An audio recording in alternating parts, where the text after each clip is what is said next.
હાલો દોસ્તો, જય માતાજી, જય શ્રી કૃષ્ણ। આજે શું બને છે? કારેલાનું શાક ભરેલા। જો આવી રીતે ભરવાના। તમે શું નાખો તો એ કહેજો। અમે છે ને લીલી ડુંગળી, હુકલ ડુંગળી, ચણાનો લોટ, પછી આદુ મરચાંની પેસ્ટ બધું ખાંડણીમાં જો અમે ખાંડી વાળ્યું અને ડાયરેક્ટ કારેલા ભરી છીએ। અમે બાફતા નથી। તો આવી રીતે બનાવીને ખાજો, બહુ મસ્ત બને છે। અને ક્યારેક બનાવીને આવી રીતે ખાજો। ચટણી જેવા કરવા હોય, રસાવાળા કરવા હોય। અમે તો રસાવાળા જ કરીએ। અમારા શું અમારા ઘરમાં રહ્યા ને એ બે રસાવાળું ખાવાવાળા છે। ભરેલા કાઢેલા અને પાછો રસોઈ જોઈ।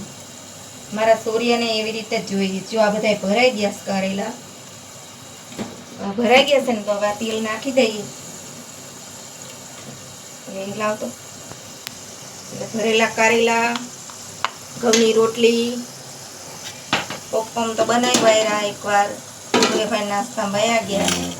તો તમે ભરેલા કારેલાનું શાક ખાવા આવજો। જય માતાજી।